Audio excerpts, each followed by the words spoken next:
Today, we are very, very happy to have Shelley Williams here. Shelley is the Executive Director of SEESA, the Southeast Edmonton Seniors Association in Holyrood. Yeah, that's located in Holyrood. Shelley's also been very, very active in our community for years, and great skills, great leadership skills. Sometimes. But before we start, I just would like to do a brief land acknowledgement to recognize that the land that we're on is a traditional meeting and trading place of many Indigenous folks for many, many years. And it's our job to ensure that we respect the traditions and the culture of those people. And now, I think, Shelley, would you like to start? Okay, well, it's great to be here. Thank you so much for asking me. If I'm not on camera, then I'll probably look more towards the group. Yeah, and you're not on camera, so you Okay. you can run your slides however you want. Okay. So actually, trying to figure out what to talk about, because I think, well, some of you must know what senior centers do. And as much as I'm talking about SEESA, I will explain that, of course, lots of people go to different organizations, and you got to find the one that resonates for you if that is your gig. That is the thing you're interested in. Now, I do have a share screen, so I'm going to do my best to do that with this sensitive mouse. Can everybody see that? Yep. Okay, I assume that will disappear in a minute. That's the full slide. I think I might have to go up somewhere. Yeah, first click OK for up on top there. Sure. Sorry, click OK. And now expand there you are. Okay. All right. So that's our tagline, you belong here. And which I find fascinating when, I started at SEESA in December of 2022. And boy, the years are going by. Anyway, it's an organization that started in 1980, and it was really about providing a place where seniors could go and could connect with one another, which is the #1 goal, connection, and provide an opportunity to stay as physically healthy and mentally healthy in that connection and engagement.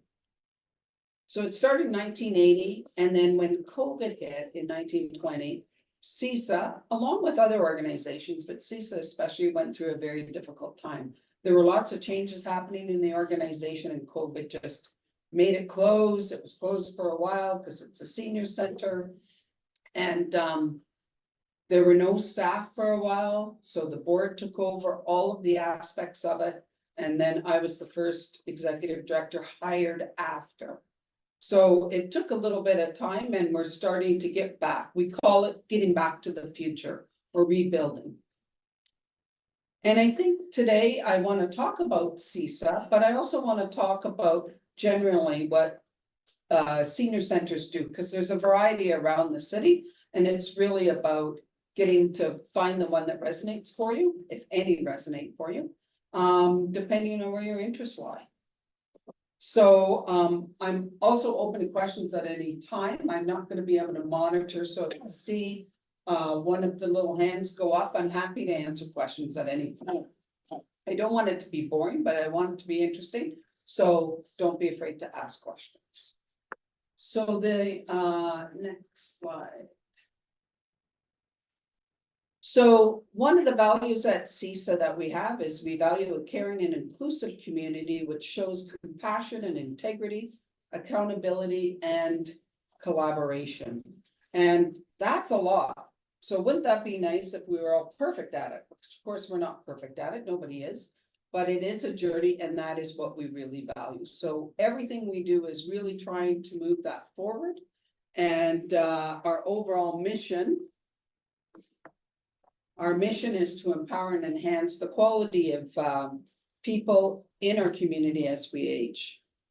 Now, what we're not is a social service agency.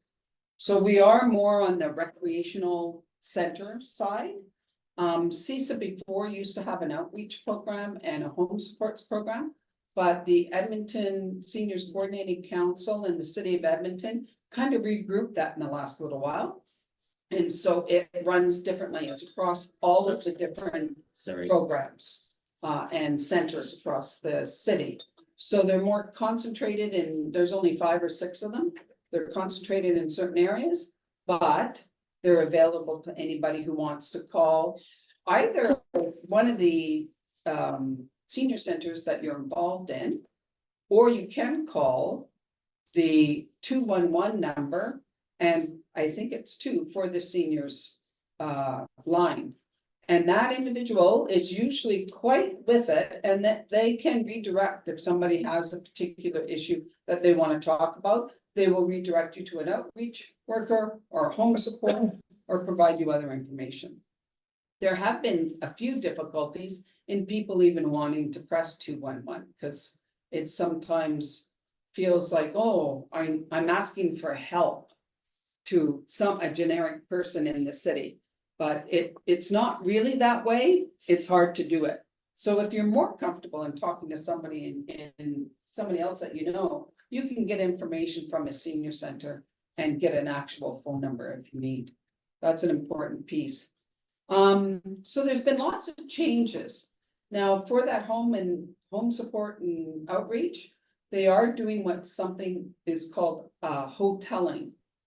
And what hoteling means is that, for example, at SEESA, we will be having somebody come either twice a month or once a month. We're going to start this in the fall, and we're going to communicate to everybody that this person is here so that they can hopefully start to develop relationships. Because one of the things we know as seniors, relationships are absolutely key in being able to provide support and help to individuals. Not to say I get a lot of phone calls from individuals asking different questions. And then I sometimes mitigate it by calling Bernice Sewell maybe, or calling somebody else at ESCC and getting that phone number to give directly back to the person. And so I help out in that way. And it's only because of my history. But many of the organizations, I know West Edmonton has a senior center, has their own outreach program actually located in it, and there's other agencies that do. So only like Millwoods is a hoteling system. I use Bernice here quite a bit to sound off with regarding a call, because Bernice and I go back when I first started as an ED as the executive director at Wynn Houses way back in the day. So what do we base these centers on?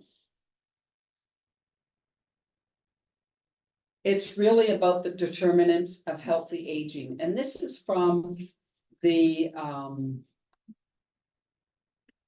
the name of that? United, the United Nations. And it's also been, not only been adopted by the city of Edmonton, but it's also adopted by Healthy Aging Alberta. And so there's really 6 determinants of health. And you look at the social environment and engagement. And it's in that social environment and engagement that diversity is included. So they look at things that diversity and inclusion, volunteerism, participation and engagement, social engagement, and outdoor activity and engaging with peers. The second one is around safety and security. And that is often around anything to do with scams, financial security. And they have vocational training, although I don't think there's a lot of vocational training for seniors yet. But I do think it's something that is on the horizon from my perspective. I'm a senior, I'm over 65. I did kind of leave for 2 years and then got bored, so came back into the system.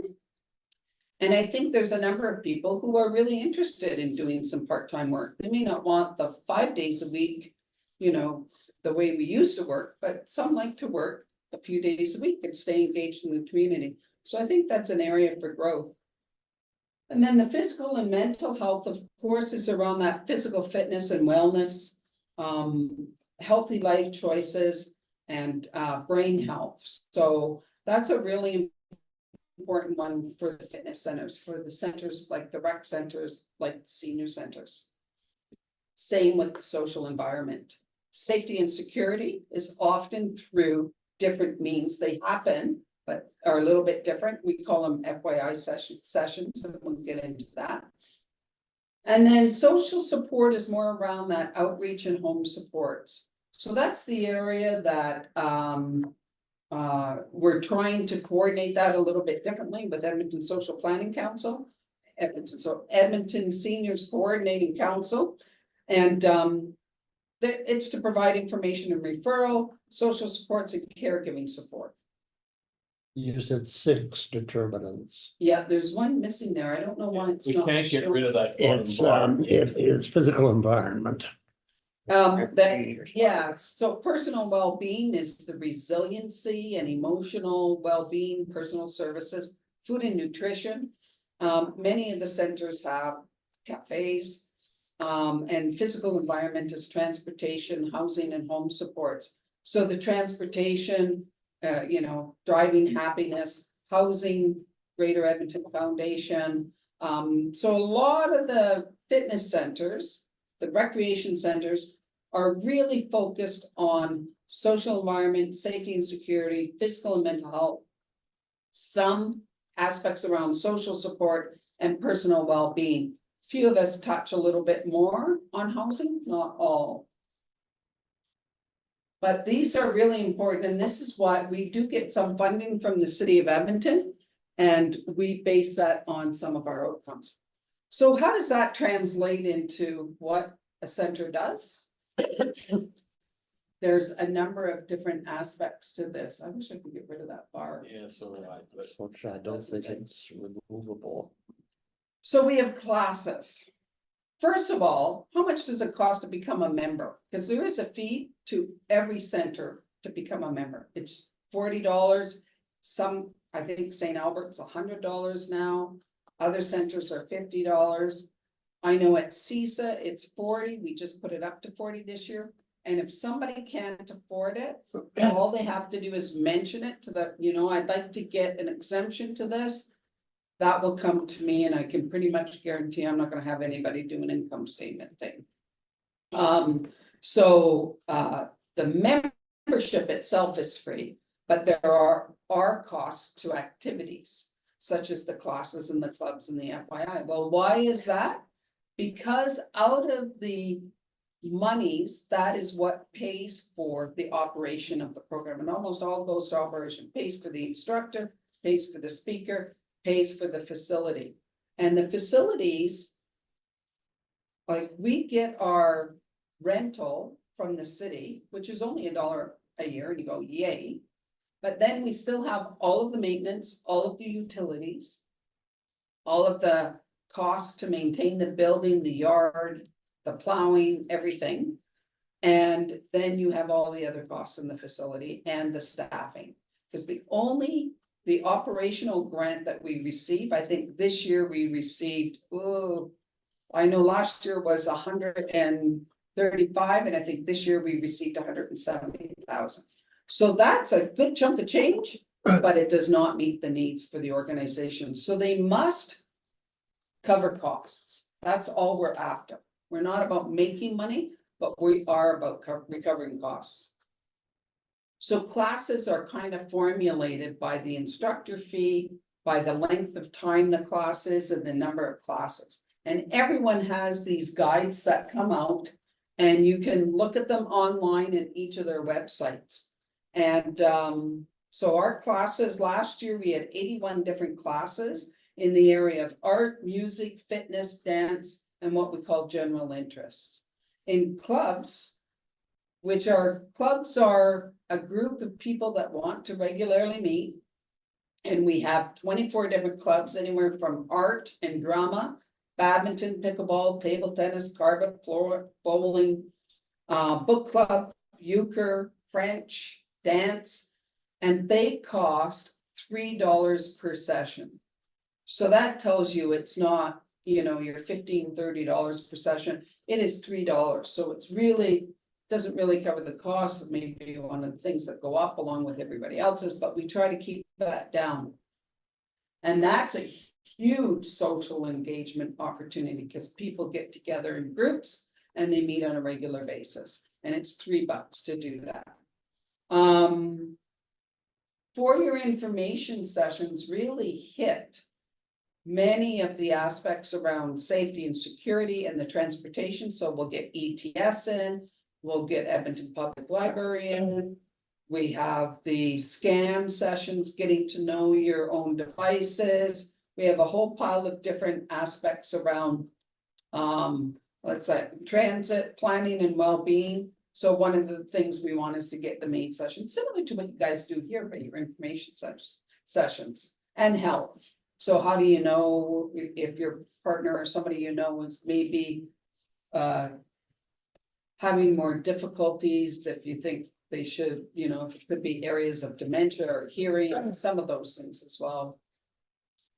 And then we have a thing called Tilly's Cafe. A lot of the places have cafes. So you can get some nutritional food. At SEESA, for example, all of the soups, everything is homemade right there. She doesn't use a lot of salt. She tries to minimize it. And you can actually pick up frozen soups and frozen entrees. And a frozen soup is like $4. So it's not, again, it's not one of those expensive things, but we're trying to recoup our money and provide some opportunity for people to have some healthy food to go home with. So just a question, can they eat, if you were there at noontime and wanted soup, you could eat it right there? Yeah, okay. absolutely. It's Soup not and just stuff. frozen, okay. Yeah, we have fresh soup and sandwiches every day, and then there's a special. And actually Thursday at 11 o'clock comes out our cinnamon buns. And of course, everybody loves cinnamon buns. So that's the one that comes out on Thursdays. And today we actually have the Riverdale Elementary School performing. They're almost done. It was from 11 to 11:30. And then the food this afternoon at 11:30 to 1 is our lunch. And it is a stir-fried beef. So we have chicken pot pie. She has salmon. Tuesday was liver and onions for those who love liver and onions. McDonald's, on those days, McDonald's. Yeah, well, and you know, our breakfast is so for a small breakfast, I think it's $10, and it's an egg and bacon, and I'm not kidding, she has the best hash browns in town, and I love hash browns, so I will only now buy breakfast at SEESA, not because I'm the executive director, but because she has the best hash browns in town, to be honest. The menu at breakfast is a little more limited, but lunch is great. And we don't usually do dinner.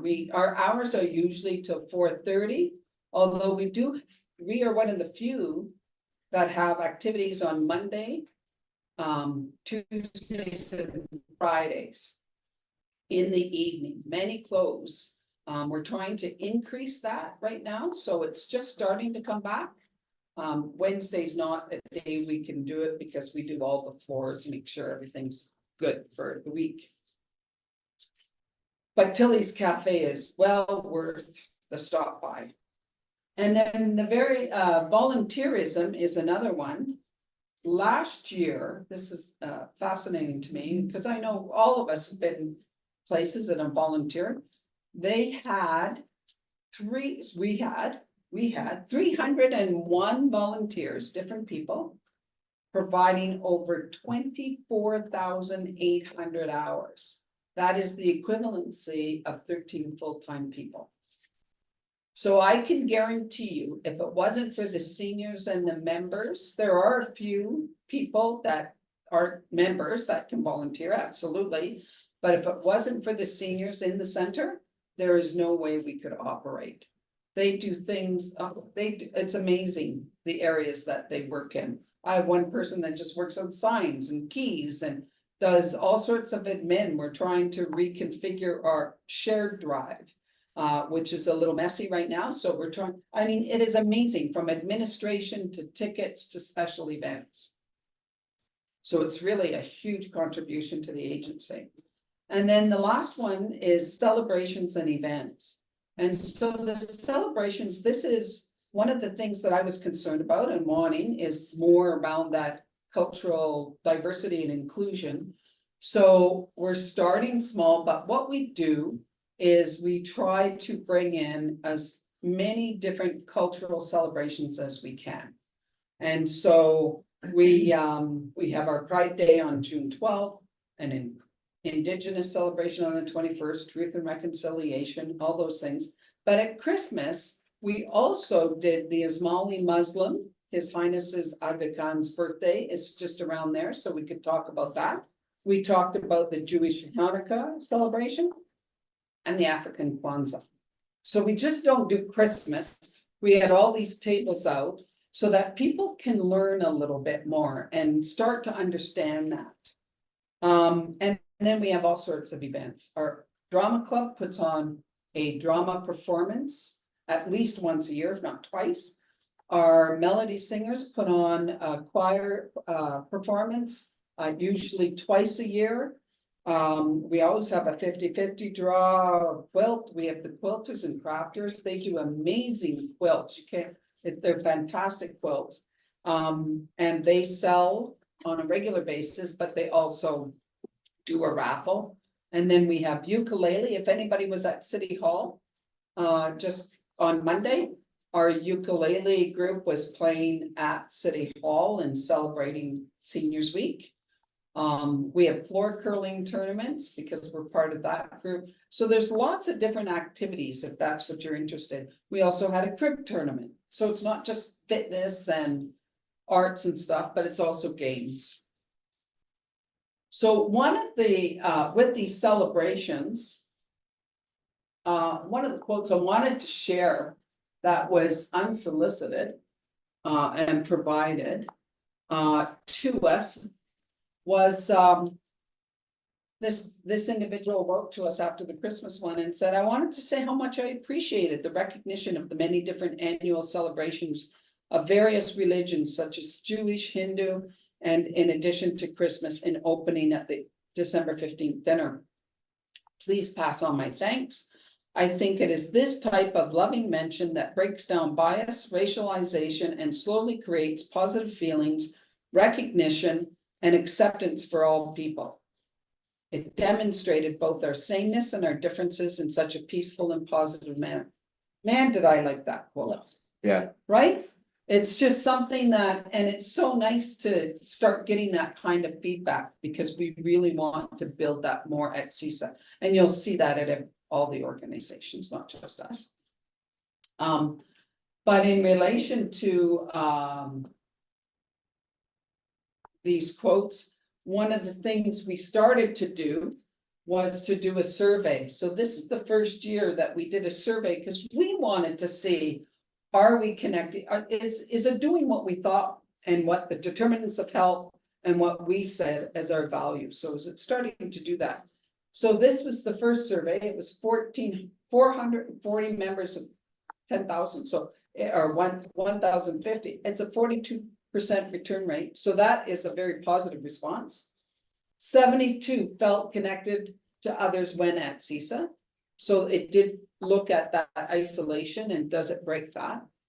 70 feel that SEESA welcomes diverse members. Now I have to say, when you feel like you welcome diverse members and you are welcoming diverse members are two different things. So this is the beginning and making sure that we're moving towards it and we're connecting that way. 81% feels respected and 69% feel that their physical well-being is improved by attending SEESA events and classes and clubs. So that's a really good beginning. I'm not sure if they've done that before. I haven't found it on that messy S drive, but I think it's a very good step forward. So that's one of the things we're really trying to do is move forward with this. And some of the stories are amazing. We have a 94-year-old that walks the 3 blocks of SEESA to volunteer in the kitchen 3 times a week. And her comment is that if I'm not walking to SEESA and doing this, then why bother? It really is her connection. She has purpose and feeling, like if you look at those determinants of health and what makes a difference, these are the things that make a difference in people, is finding your place where you feel like you have a purpose, where you feel like you're valued, where you're able to connect, where you're able to engage, and you're stimulating mentally and physically, and getting the supports you need. Everybody's connected. I'm talking to the people who already know this, but another woman goes in for soups at lunchtime. And I was saying, oh, you're here today. What do you engage in? She said, oh, I came for the soup, because if I sat at my home every day in my little condo, because I sold my house and moved into my condo and my partner died, I don't know what I'd do. So I don't have to participate in too much, but coming for a soup gives me an outing. It's reasonable in price, and I get to watch and connect with people. So it makes a difference. One of the other things we're trying to do in that value in the community is add some intergenerational components. We've been getting this in this last year. So we have the Alberta Francophone Summer Camp that came last year, and they're coming this year. And not only do they rent a room and they actually do their camp stuff, but they connect to the different classes and clubs. So, the quilters, teaching them how to do certain things in sewing. They love the French club, of course. They would play pickleball, or they do, one of the other things we do is line dancing and things like that. So they participate in all of it. Both have communicated back that it's absolutely a blast when they get the kids and the seniors together and they're doing some stuff together. We have Girl Guides and Embers that come every week. And they also contribute to the organization, but they also volunteer at the different events. So it's not just, oh, they come in on Tuesday nights and nothing else is happening. There are other activities, but they're also volunteering and supporting us. And then the elementary school performances. So this is a new relationship we developed last year. They came at Christmas and they're doing some things. Vimy Ridge, which is right close by. They help out at our special events. One of the main special events we have is a spring and fall reuse sale. And we also have a Christmas reuse sale. And the reuse sales, this last one in the spring, we had over 2,000 people go through the building on Saturday. Yep. So it is a lot of people that go, the whole building's taken over. And we have all sorts of things. So if you're looking at downsizing and getting rid of stuff, think of us when it comes to the spring and the fall and even your Christmas, like it's huge. It's mind blowing, the people and what those reuse sales. And that is all operated by the volunteers. Yes, we have a lead volunteer, a lead staff person, but it's the volunteers that accept the donations. They clean all those donations. They sort those donations. And they sell those donations. Like it's huge. So that brings in, last year it was over $45,000 for the agency. So they're committed, right? The people aren't just coming and doing it. It's like a community. It really is a community. And some different groups hang out with different groups, and it's, it's just the way it normally does. Society in general, actually. Good. Okay, 9. I'm almost there, people. And the other partners that we have, of course, is this last year, we got Elder Care Edmonton is now in our facility. And so that's a further extension. That's a really good one. It is individuals who need day support program and providing support to their caregivers, where there could be different issues where the seniors may need more support. So it could be early onset dementia. It could be a variety of things. And so they go into the program, the elder care program, and they do different activities throughout the day. It runs Tuesday to Friday, and we provide all the food services for that. So it's a really good relationship, and it's a perfect extension of what our mission is. We have the first and fourth year medical students, and the reason why we got the first year is because the fourth year medical students said, oh my gosh, SEESA and senior centers should be one of the first ones that they go to figure out that there's way more to seniors than when they're in homes or they need the extra special supports. When they see the seniors that are coming to our center and they play badminton and lose against the seniors in badminton or pickleball, they think, oh my gosh, they're in shape, they're fit, they're doing things. They're not afraid to tell you your opinion and what you should be doing. So it was the fourth year students that said first year students should be coming here for this experience. So we're lucky enough to get the first and fourth year. And then we have the community service learning program, which is the third year site program, and they come in and they do special projects. It's a 20-hour special project. The home supports and outreach, of course, is part of a partnership because it's not at our location or hired by us.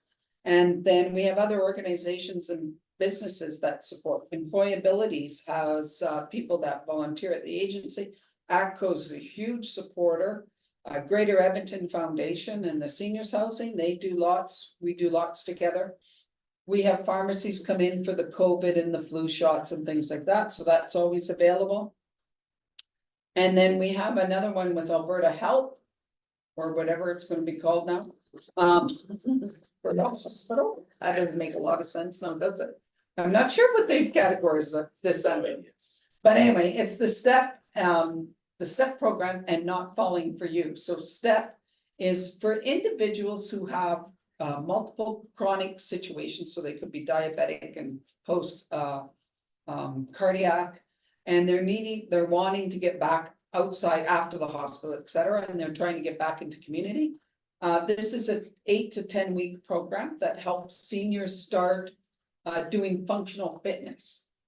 And then they help support them into other programming that's free, of course, the referrals through Alberta Health. And Not Falling for You, we have a member who went through the training, and that, of course, we know is seniors falling is one of the most serious situations for all of us. So it's trying to really work on fitness around your balance to help minimize falling. That's a really big one. Hugely important. It's hugely important. I lost a very, very good friend. She fell down the stairs at one of the ETS staircases. The commonest Didn't cause of make death it. among seniors is the consequence of falls. Yeah, absolutely. So this is a big one, and of course, we're thrilled to have it. And then, of course, our other partners is Edmonton Seniors Coordinating Council and Edmonton Age Friendly Alliance with Eric and I both on it, which is also part of the Healthy Aging Alberta. That's a snapshot of SEESA.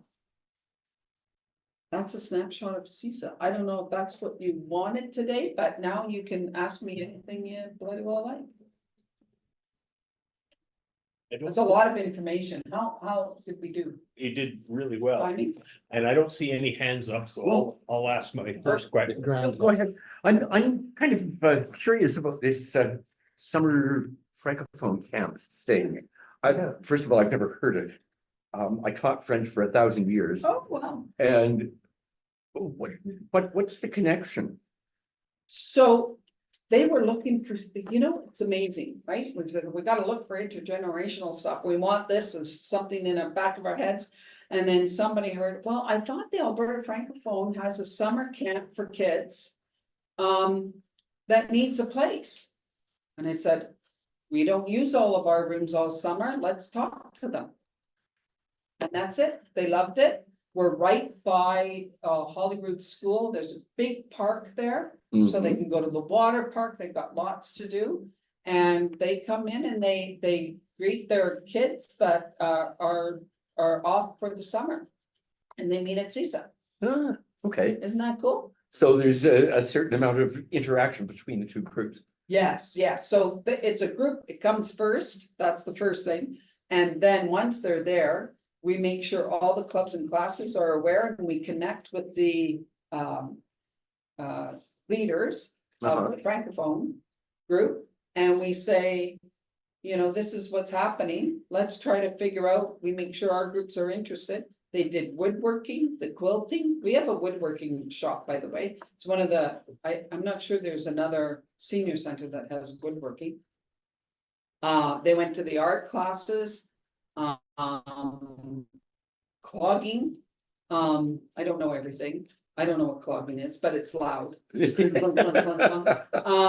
Floor curling, like they do it, and they participated in all of it at different times. I don't know if you have the statistics on it, but the French Quarter is Yeah. not far from where you No. are. Are a fair number of your members Francophone? It's not a question we've asked, but you would notice that if it's Francophone first, probably Francais. But no, I don't know whether we have that number. Yeah. And that's a very interesting point for Shelley, because I'll tag that away and start trying to figure out what can we be doing. They used to be set up by location. So that's why we're called Southeast Edmonton. Right. So if you look at the old map, when they did that in Edmonton, we're the southeast quadrant of the city. And one of the things we're talking about, and I just got a communications grant, is that there's 3 strategies. One is the internal meeting, you know, making sure we're communicating to members. But 2, the potential people that live in our community and how we can be engaging potential members. And then the 3rd is, what do we need to be saying to the general public for people to know what the difference these centers actually make? Super. We got 2 questions. Yeah, and I think Claire's got one too. First, can you stop sharing? Oh, No, I sorry. forgot all about that. And the other thing is like, No sharing on mine. no. So how do I stop? Is that stopped? Hold on. No, you have to close this window Yeah. up top right hand corner. Yeah. Get There. there. We have a very fussy mouse. Okay, and now that red button that says stop share. Oh, yeah, there it is. Yeah, Sorry about that. perfect. And if Yeah. anybody online has a question, just either raise your hand physically or hit the button that says raise hand and we're good. I know that Age Friendly Alliance and Edmonton Seniors Coordinating Council are very much wrapped up in this identifying isolated seniors and the social prescribing for health and so many other things. And I guess this is a criticism of me because I'm on both of those boards, but I think it would be just so great if we launched a campaign that said across the city, if you're over 60, get your ass to a senior center. Because there's so many people that don't, oh, well, no, seniors people, it's for old folks, it's not for me. And I think one of the things that we all know about getting old is that isolation happens slowly and then really quickly. Very quickly. And so if you want to avoid, tell this story. Last year, I lost 10 very close friends. Oh, my God. It's a factor of aging. If you're not, and I'm sorry, use the term, but if you're not replacing that social capital on a regular basis, you wake up one morning and say, I don't know anybody. And the way to avoid that is, of course, going to senior centers. I'm sorry, I'm doing this. It's fine. But even that lady you mentioned that went to Tilly's Cafe for lunch, just going to a senior center for lunch. You can't do it in isolation. You have to say hello to some people on the That's way. right. And it's a way to slowly start getting in your Exactly. foot in the door and starting to get engaged. Sorry, No, I'm preaching to converted here, but yeah. yeah. It's huge, actually. I wanted to, when I left HIV Edmonton, I thought, okay, well, if I'm gonna go back to work, I thought, well, seniors kind of make sense to me. I thought, I'm a senior, I need to look at this and see where this goes. And I have to say, I was pleasantly surprised just how engaged people are in that center and committed. and committed to the issues of seniors. So I think we can do more of to the broader issues of seniors that we should be able to take up a little bit and be more vocal about. But it is stunning the difference it makes for people, and to see that happen. Like I could story after story after story of, well, what else am I gonna be doing? Sitting there and doing nothing. I get to know people. I mean, when you think of me, after the 2 years of COVID, I thought, oh my God, I can't stand this. Like, I need to get out and about. I know I can keep myself relatively busy, as Joan would know. But, and this got me really busy, but, maybe busier than I initially thought it would be. But it was a pleasant surprise. Larry, did you have a question? Firstly, a personal observation about this. I've lived for about a decade in a seniors residence. And the reason I'm in the seniors residence before I really had to go there was, I could make my own decisions. Later on, if I'd have to too late, I wouldn't be able to make my own decisions.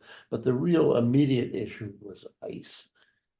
And is there any program that actually tries to help seniors and with our just enough climate change that we have all these freeze thaw cycles, and sometimes you can be simply physically imprisoned in your own house? That was my observation. My question was the most moving thing, I think, of all the important stuff you said was that quotation, and getting diverse groups talking to one another and not just living in their own stovepipe.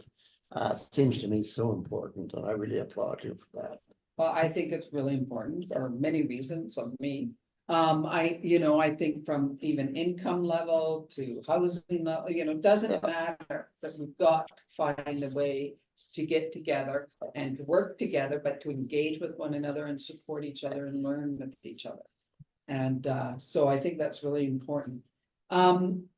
With Edmonton Seniors Coordinating Council and outreach, there is, if people are feeling isolated, you can start to make that call. And there's this social prescribing now, but there was social prescribing too. They just didn't label it quite the same, because we have a number of people that have come to and they're, I wasn't going to come here, but I needed to do something. I'm retired. My doctor said I had to go, try out a senior center. Maybe he was one of the 4th-year med students. I don't know. And he, so he came in and he thought, oh, you have pickleball. Well, that's the latest rage. I'm going to try the pickleball. He's a happy guy. He's around meeting everybody. He says, now I get it. Right. So it's trying to get that information out in a way. And there's a role for the centers to do it. And there's a role for Edmonton Seniors Coordinating Council and Edmonton Age Friendly. Now, I have to say, all of the other agencies I've worked at, there was always a body where everybody got together and talked about a coordinated response. I haven't seen it in the same way with senior centers. And it's like, so what's the role of ESCC and EFA and healthy aging? And then there's some other group that's out of Lethbridge, I think, that is for EVs or something. And so it's core, whatever the core is. So I'm still learning the ropes, and it feels like it's more complicated than it needs to be. At the same time, one of my issues that I talk about is that, there's housing and poverty and employment and all the different social service, all with the inclusion, diversity, everything in society right now. And then there's seniors, which incorporates everything in the community, except now you're 65. So somehow there's this expectation that we're able to do everything, which of course we can't. So I'm trying to challenge back to say, so what is the niche for us? And how do we actually meet the needs of the individuals? And how do we make sure we're communicating it? So we're connecting to lots of work to get done. Whether I'll be around for all of it, but lots of work. Joan, do you have a question? You don't have your microphone muted, so. No, I'm absorbing all of it. It's just amazing the options that are available. If only people would like, I don't know what that is. It's like a block or something. Yeah, I know I should. I know it's out Yeah. there. I don't know. Maybe it's just pure laziness. Well, I, Speaking for myself. from my own personal. Well, yeah, well, speaking by myself too, you know, like I would go in and I think, am I gonna resonate with anybody? Is there any gonna be where there's some commonality? And there may not be the first time, there may not be the second time, then there may be, or you may need to try out another one. I Mhm. think there's a level, you know, you're not gonna find, like when I worked in the inner city. There's Bissell and Boyle and all. Some of them went to all of them, some way preferred Bissell, some preferred Boyle Street. And that's okay, because there is a variety of supports out there. You need to find the one that resonates for you. That's what I really recommend. Bring something with you, because that's always easier, Well, if you yeah, can. and if you can. that's part of the problem is that once somebody feels isolated and they don't feel that, you know, they have anybody that they can go with. That's a challenge, but the other that I've tried to encourage seniors that I've worked with in the past is volunteering. Is a real, you know, it's very intimidating to walk into a senior center and say, hey, I'm here to participate. It's like going into grade 3 as the new kid in school, you know. Can I find a friend? But if you go in and say, hey, I'd like to volunteer. Suddenly you meet all sorts of people. There's an excuse to be there. You know, you don't have to put on the I'm lonely and I'm an isolated senior's face. You can go there and say, hey, I'm happy to be here. I'm happy to be volunteering with other folks. And that, I think that one of the great things that senior centers do is provide volunteer opportunities for seniors in order to not become, you know, to try to chase that isolation away a little bit. One of the pieces I would recommend is, there's a show on Netflix, it's called The Blue Zones. And I don't know if you've seen it, but I find it very fascinating. So it talks about all these places in the world that has centurions, so people who live to 100. And what are the common ground, what is it that gets people to live to 100? Well, it's a mini, which we need as a community, but it is a senior center. It's something that gives you purpose, something that gives you engagement, something that gives you stimulation, and something that gives you support. So there's that whole component to it. And me, myself, I decided to go the work route, but I could have easily volunteered. Right? And that's why we have 301 volunteers. Yeah. So volunteer is a good option. And if people go, I've gone to a fitness center all of my life. I'm a grad, I'm a fitness grad, you know, that's just something in my blood. So it would be nothing, like you can't get better pricing. If you're taking badminton or pickleball, like you pay $15, $20 per drop-in, this is $3. And so you can get up a lot if you're like, whatever your cup of tea is, figure out which center has your cup of tea and try to start to connect. That's the other way of doing it. I've been monopolizing. Anybody else with a question or comment? Oh.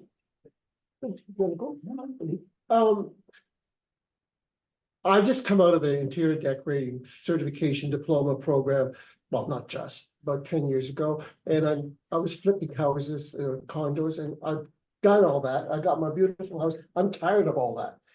I'm want to be a designer, and the French community, they have this, it's called jigging. And those little wooden men that you put on a little thing. Yeah, I've got one. You got one? Well, I would love to get hired to educate people in the workshop in order to do this kind of thing. And I'm really interested in just stop fussing around my house, my property. I want to start making people happy and laugh. I mean, I'm not a dancer anymore as much as I want to be. To get these little men dancing, these little women dancing, and having people laughing and smiling. I wanna give this energy, I just don't want, I'm not the office kind of person. Yeah, I wanna be in a workshop, I wanna be able to do the woodworking and help people design and put the patterns together and put these things together, and we can all have a show without our faces there. yeah. And have a light, have everybody lit up, that's, sorry for rambling, but that's what. No, that's, and you see, and so, you know, drinking's your cup of tea and looking towards getting more francophone, I just put the two of them together. Say, is there a way that we could be doing something like that? And advertising it to more of the francophone community, it's for everybody. Yeah. But get it out there to say, hey, this is one opportunity to try to start engaging in a different group. So that's a good one. But There's another- my English sister says, that's tacky, that's a tacky thing to do. What's that? Well, the actual thing, it's Oh. a little bigger, as you put them on your lawn too, and Right. then the Oh. world will do it all. I can see that, but listen, French people are very, very, they're very showy, and I love it. I want to be part of it. I'm French, my last name is Labelle. I see Lavelle, okay. Jan's got her hand up, Okay. so, and then we'll go to you All right. for next, okay? Jan, go ahead. There you are. Now, what a great presentation, Shelley. I am a member of SEESA and I had no idea all those things went on. So thank you for that very good description. I have a couple of questions and then I have a comment, if you don't mind. Is there someone at SEESA that would help me fill out a personal directive? So we wouldn't do the personal directive itself. Now, if I know that, it should be with your doctor, right? Like the green sleeve, is that what you're meaning? We do have people come and talk about the green sleeve. Okay. And in that is your personal directive, if it's an individual, so I wanna make sure I know what you're meaning by personal directive. Well, I Is do that- have a green sleeve, but I need to put my personal directive in it. Oh. You know, Okay, I well, I'm not think an that- expert at the green sleeve, but I know I've gone with a friend to the doctor and did the personal directive. That fits into the green sleeve that you put on your kitchen so that if the ambulance comes, The green sleeve is Yeah. very specific. yeah, To medical, the advanced directive that I think Jan is oh, talking about is the more general. What do I want to happen with the, for non-monetary things, you need Right. direct power of attorney Yeah. to sort out the monies. and that's exactly one of the FYIs. I've been working with Lisa, who's our program coordinator. She's the one that looks at our FYIs and getting, like, how do we do a personal directive? How do we do the advanced? How do we do the green sleeve?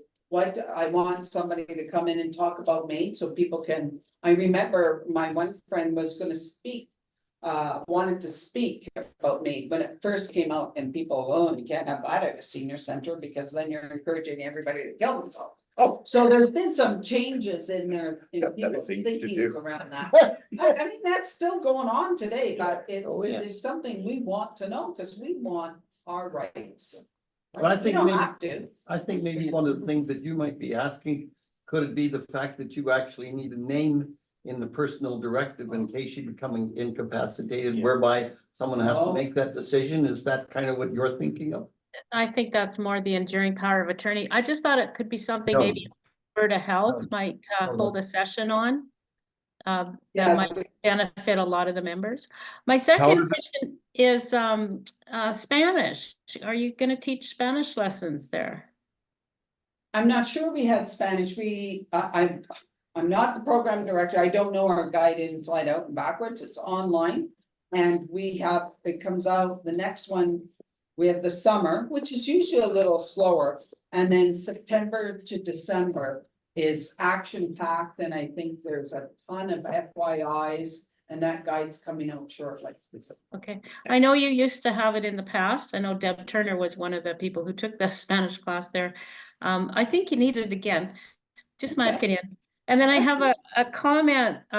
One day I was walking into the Seesaw building. I was out on the front street And there was a young father that was carrying his son on his shoulders. And the young lad, I think he was 4 years old, he pointed at the building. And the young father said, "Oh yes, that's where Grandma and Grandpa go to play." What a nice thought. It is, it's a playground, it's a big playground, that's great to hear. And we're trying to do more connection with the schools around us. COVID really hurt SEESA, I have to say. So just trying to re-engage, and there was no staff, so we're trying to get the staff complement back and get back into community. Yes, we're still here, this is what we're doing. So it's been really positive turnaround in the last little while, but we're getting there. Thank you. So that's great. I love that story. I'm gonna keep that one. I'm gonna say, somebody told me this story. We're almost at 12, so one Well, last question or comment, and then we'll have to wind up for the day. The only thing I was going to say, when you mentioned watching the story of the 5 areas in the world of the centenarians living to be the longest and why, that is most worthwhile because it's about the reasons that people get to be 100 in places that you wouldn't even expect. I think one of the areas that I remember the most was in Italy. I think I was there once, Yeah. and that's in a little rural village whereby there's lots of very high hills and et cetera. Yeah, The fact they that walk people the have to walk a lot, get exercise, and their families help them in all these various places that they live in. It's very much a learning curve. I loved it. I thought this is what we're doing without calling it the blue zone. Yeah. But it's really around, and you know, we notice if somebody's not there, that usually is around, we notice. Yeah. And we make that call, we just say, hey, we're just checking in, and people appreciate that. Yeah. Right? And how long would SEESA have been there? Well, it's been from the 1980 is when it was established, and it's been in the school for probably since 85. Probably by the time they got the facility and did the renovations. Yeah, and I suspect we'll renew our lease. I think the city's interested. That comes up in the end of December 2025 or 2026. So. Yeah. It is an older building and needs a little bit of help. And one of the things I really think is really important that we should be communicating is all of these centers should be funded to get proper ventilation, because we cannot go through another COVID. Yeah. It will absolutely Yeah. devastate. But whether online, there's only so many people want to do stuff online. Okay, on that note, unfortunately, it's 12. Oh, come on, keep asking me. Thank you so much. Thank you so much. Thank you for attending online. And please remember, next week is our strawberry tea here at SAGE, only in person, not online. 1 PM, not 11. From 1 PM till 3 PM, we will have strawberry shortcake, coffee, tea, Music. and musical entertainment. And please come and join us. And with that, thank you so much. And we'll close the recording for the day. Thank you. I'm going to come and find you. Yeah, I'm You going could- to come and find you. I need you. Okay, you come I'm on glad to hear down. about it. Yeah, Price is right. I'll be there. Yeah, I need to close on. Good to see you, Jan and Pony. Good to see you, Joan. Well, See you, Shellbomb. Talk to you yeah, soon, hopefully. we'll chat. Thanks for everything. Bye. Yeah. I knew it was